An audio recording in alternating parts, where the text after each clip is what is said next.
Salut à toutes et à tous, bienvenue mes chers amis pour une nouvelle vidéo, pour un nouveau magazine. Ouais, on est très diversifié sur la chaîne, vous allez voir. Euh, une petite poussière, mais ça arrive.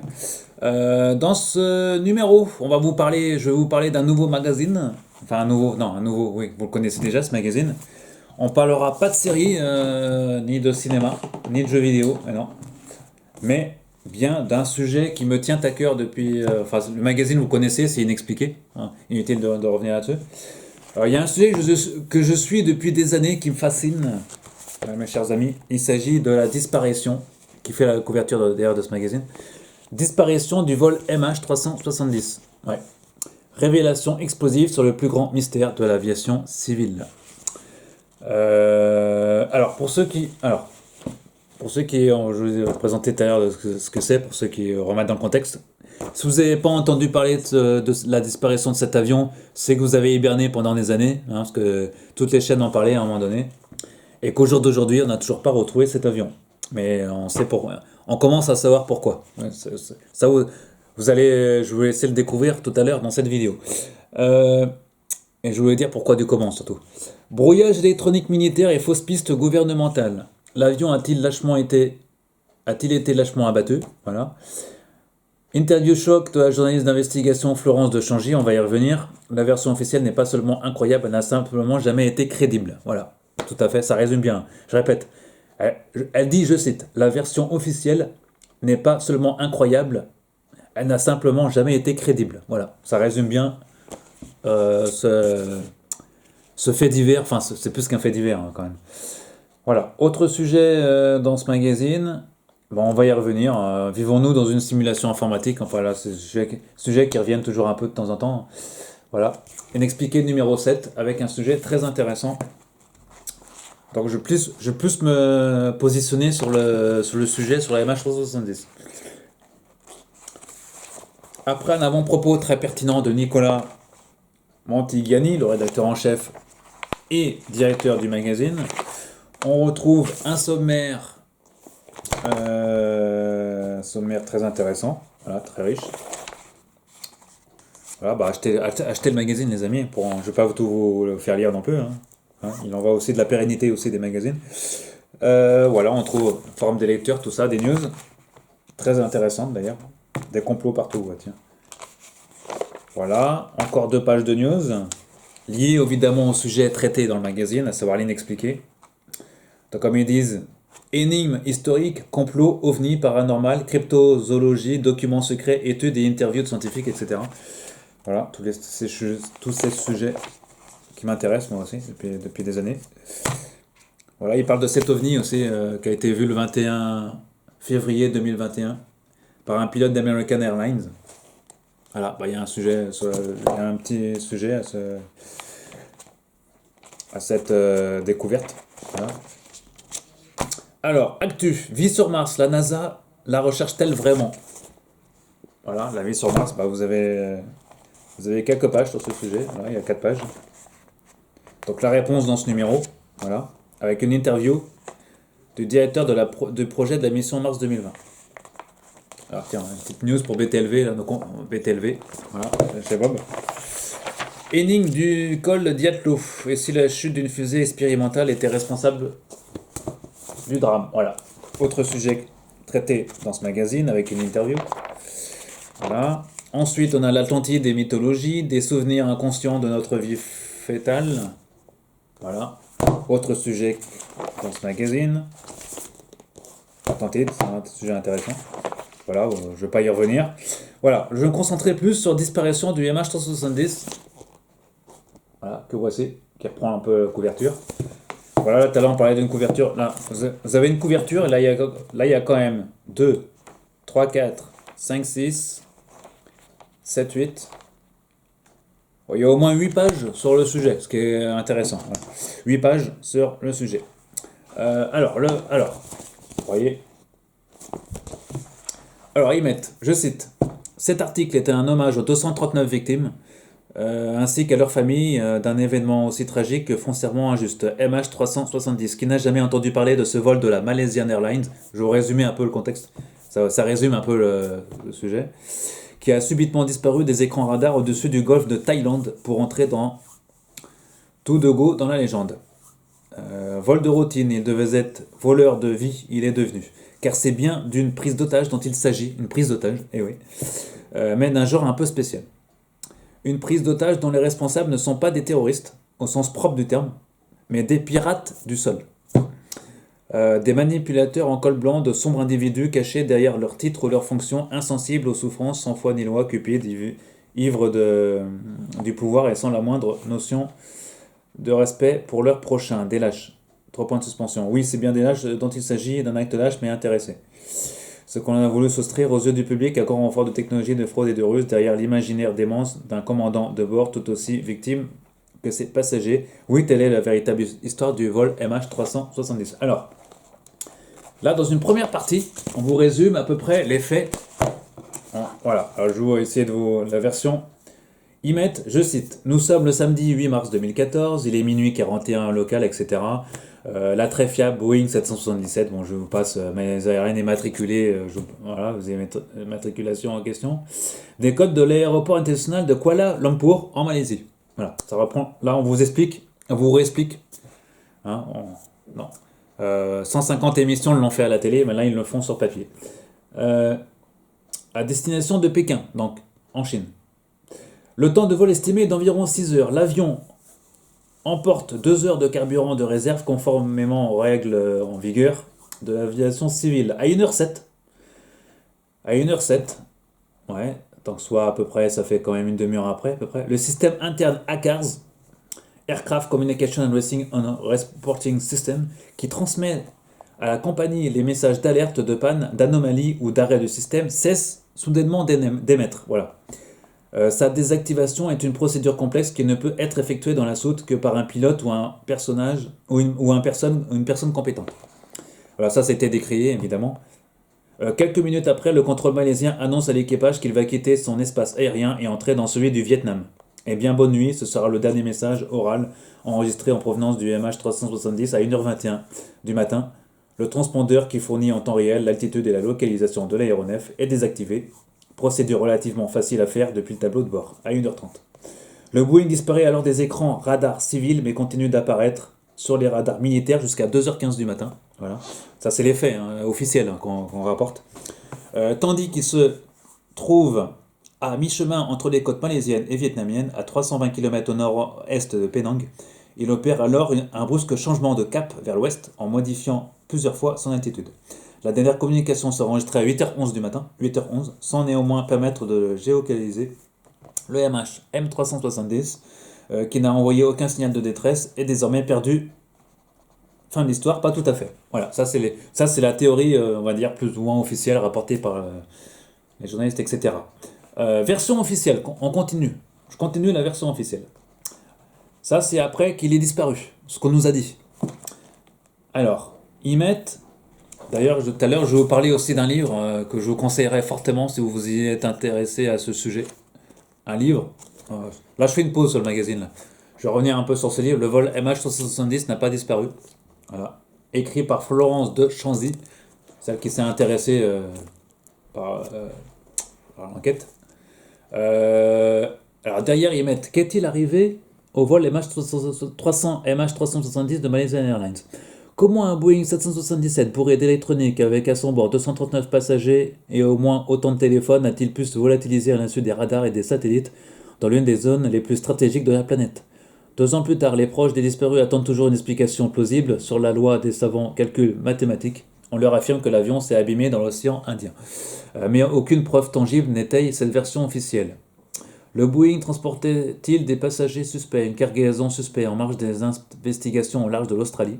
Le monde entier s'est lancé sur les traces de l'avion, services secrets, enquêteurs privés, FBI, tout ça, scientifiques et passionnés de toutes sortes. Des millions de dollars ont été engloutis, en vain le mystère est devenu thriller. Correspondante du Monde et de RFI en Asie-Pacifique, Florence de Chanzy a démonté les rumeurs une à une, explorant toutes les pistes, de Kuala Lumpur aux Maldives. Au fil des recherches fascinantes, elle a eu accès à des documents confidentiels, rencontré des témoins capitaux. Sa conviction, le vol MH370 n'a pas disparu. Les gens savent, des États occultent certains faits, la vérité dérange. Voilà, donc je vous conseille fortement de lire ce bouquin qui est sorti il y a quelques années maintenant. en 2014, je crois, ou 2015. Il n'est peut-être pas si vieux que ça. Alors moi, je l'avais acheté chez Françoisy à l'époque. En 2016, il est sorti. Voilà, je vous conseille fortement de lire ce bouquin, vous allez apprendre plein de choses. Là, on revient sur Science Inexpliquée, qui Inexpliqué numéro 7, le dernier numéro, qui revient donc sur ce MH370 avec Florence de Chanzy qui a interviewé aussi elle dans ce numéro. Alors, la version officielle, donc pour résumer, on résume en quelques lignes. Voilà. Alors je vais essayer de résumer et ne pas vous lire tout le texte du magazine, mais rapidement de nouvelles données sortent d'un chapeau vont néanmoins permettre de tracer deux grands arcs de cercle susceptibles de croiser la trajectoire de l'avion. L'un au nord de l'Asie centrale, l'autre au sud de l'océan Indien. Le 17 mars, le Kazakhstan et la Chine font savoir que l'appareil n'a pas été détecté au-dessus de leur territoire. Les recherches vont donc se concentrer sur l'arc sud, etc. Qu'est-ce qu'on nous apprend? Les pings captés par le satellite en orbite, etc. Vous connaissez Inmarsat, tout ça, tout le tralala. On rentre un peu dans du technique là. Voilà. Alors les antennes satellites auraient continué à communiquer au moins 6 heures après la coupure du transpondeur. Voilà. Ce qui fera dire au Premier ministre malaisien, sous une énorme pression médiatique, que les séances radio, le changement de trajectoire résulterait d'une action délibérée de la part du commandant de bord, privilégiant alors l'hypothèse d'un détournement. Ça, c'est l'hypothèse officielle, c'est un détournement. Aussi, sur la base de recherche de l'air accident, c'était Inmarsat. Razak, c'est le Premier ministre, c'est ça? Oui, d'accord. Premier ministre malaisien qui affirme que la dernière position connue de MH370 était dans le couloir sud, d'accord. Aucun débit n'ayant été retrouvé, tout ça, d'accord. Bon, je vous passe tout le tralala.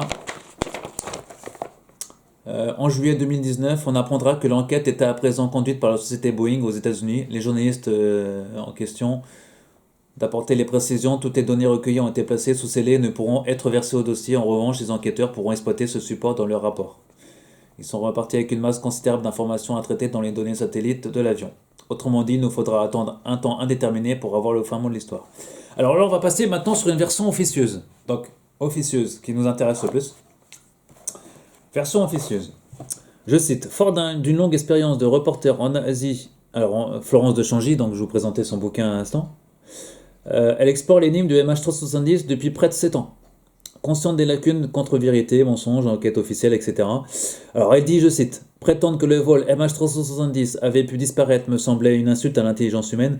Des gens, des ordinateurs savaient forcément quelque chose, des radars, des satellites avaient vu. L'événement de quelque nature qu'il fût devait avoir laissé des traces. Même tenue. Étant journaliste dans cette région depuis longtemps et relativement familière de la plupart des acteurs impliqués, il m'a semblé de mon devoir professionnel de retrouver ces traces, d'analyser le contexte, de relever les incohérences, d'identifier les leurs, etc. Et surtout refuser que la notion de mystère soit associée à ce dossier. Alors, c'est intéressant parce qu'on trouve... pour Florence de Changy, les échos répétés par satellite de la société Inmarsat pourraient très bien résulter d'une tentative de dissimulation pour aiguiller les recherches vers une zone où l'avion ne s'est jamais trouvé. Voilà, c'est un peu ce que je pense aussi. En fait, ils ont envoyé tous les médias, enfin tous les militaires, vérifier dans des zones où l'avion en fait a jamais été en fait. Donc là, on a perdu presque des sous pour rien, quoi. Pour détourner un peu, on va dire, l'opinion publique. Voilà. L'ancien ministre de la Défense malaisien Hicham Mudin, il s'appelle Hussein, tend dans ses œuvres pour assurer les familles des victimes, entre mensonges, inexactitudes et dédain. Voilà. Là, vous avez les plans. Bon, les plans, ils sont aussi dans ce magazine. Alors, je continue. Là, c'est là que ça devient intéressant. Restez là. Ça va pas être très long. Il faut bien l'avouer, un véritable tournant dans l'affaire qui nous occupe en mettant le doigt sur les rouages d'un gigantesque entreprise de manipulation destinée à focaliser l'attention vers le sud. Bon, ça, j'ai expliqué ça tout à l'heure. Alors, je cite, elle dit, de Chanzy dit, le scénario le plus simple, le crash de l'avion peu de temps après sa dernière apparition sur les radars régionaux, a été écarté et à un temps record malgré une manne d'indices convergents. Si, comme nous l'avons découvert, le dernier contact n'a eu lieu ni au point à 1h30, ni au point à Igari à 1h22, mais au large de la côte nord-est du Vietnam à 2h40, Le contre-scénario de l'accident fatal à proximité des prétendus derniers points de contact constitue déjà un premier niveau de diversion. En réalité, le MH370 aurait continué sa course pendant environ 1 heure et demie jusqu'aux alentours de Da Nang, c'est au Vietnam, hein. Comment le sait-on? Simplement parce qu'un pilote du Vietnam Airlines volant à proximité a reçu, à 2h43, un message du SOS, d'un SOS provenant de cet avion, qui était en train de se désintégrer.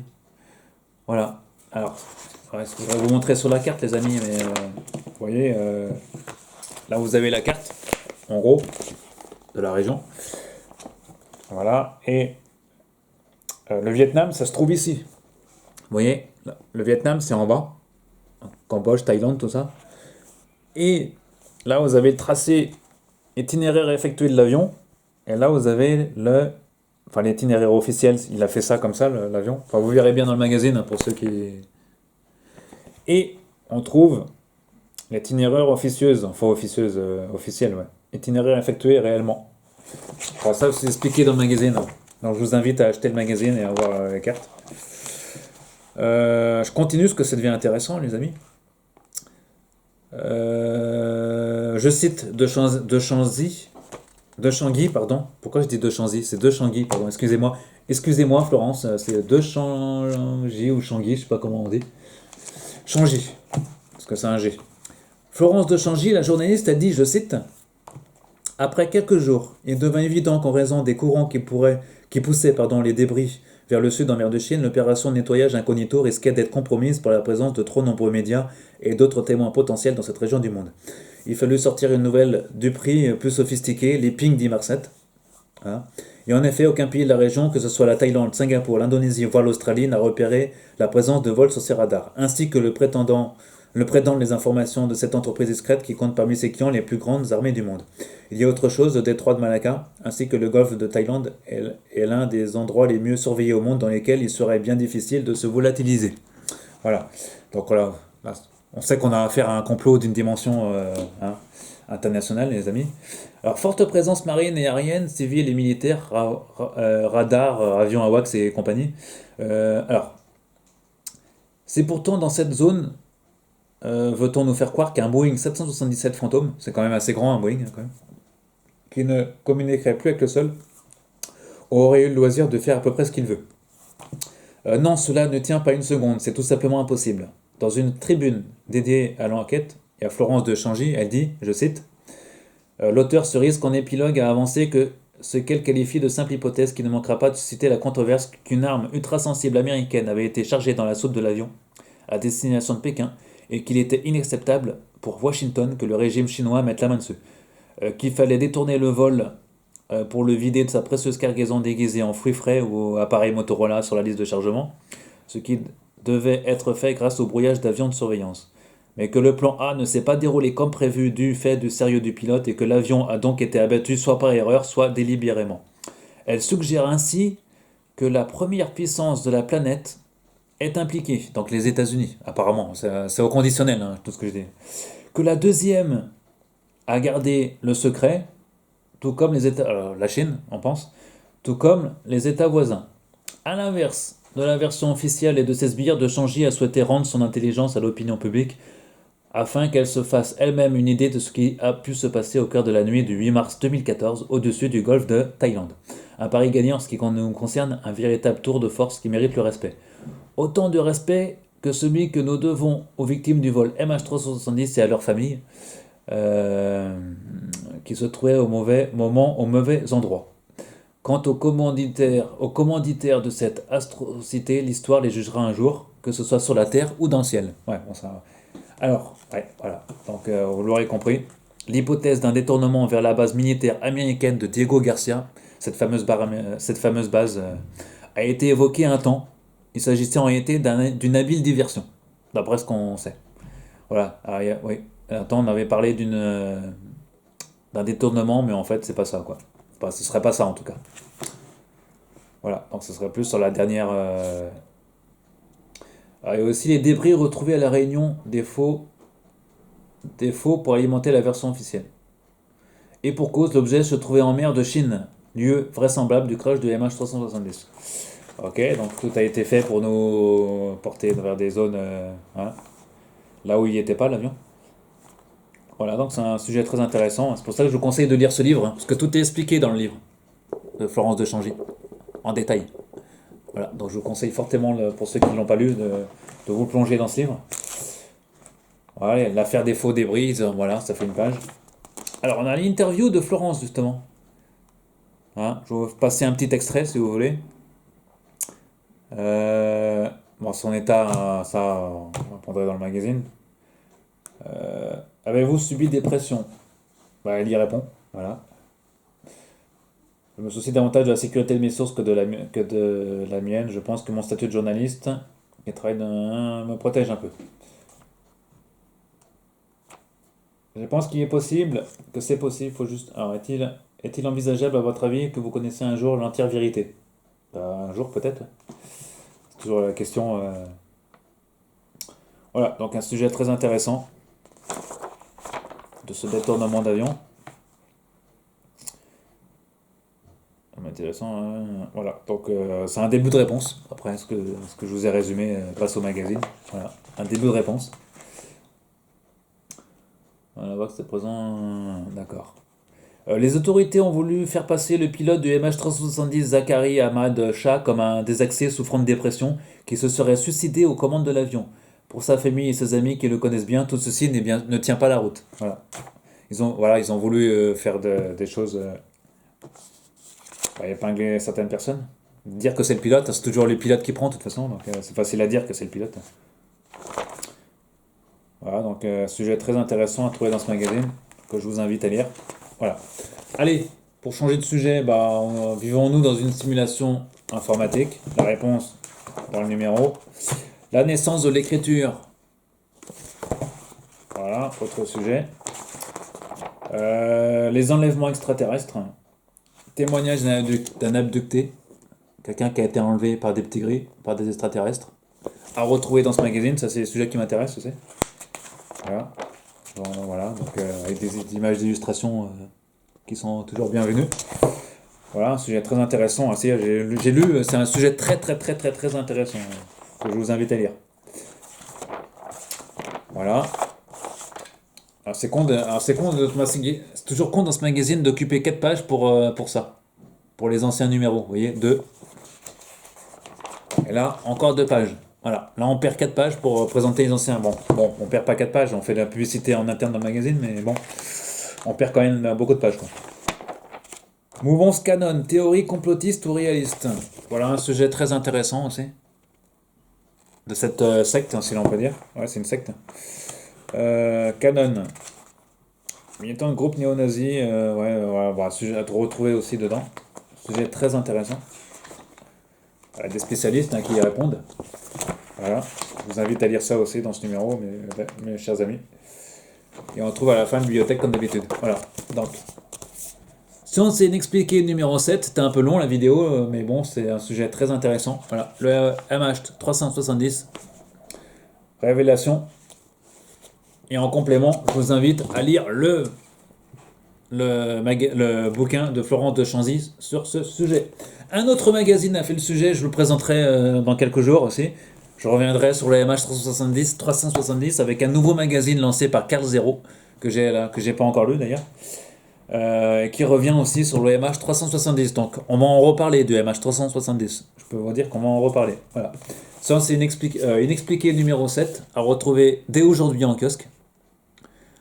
Voilà. Avec un sujet très intéressant. Là, ça va faire vendre du magazine, je pense. Parce que là, c'est un sujet que les Français sont friands. Ouais. Enfin, pas que les Français, mais d'un vol qui a mystérieusement disparu. Et on a un début de réponse. Voilà. Allez, je vous retrouve très prochainement les amis pour parler d'autres magazines. Bonne lecture et bon visionnage de séries ou de films. À la prochaine, salut. Salut à tous.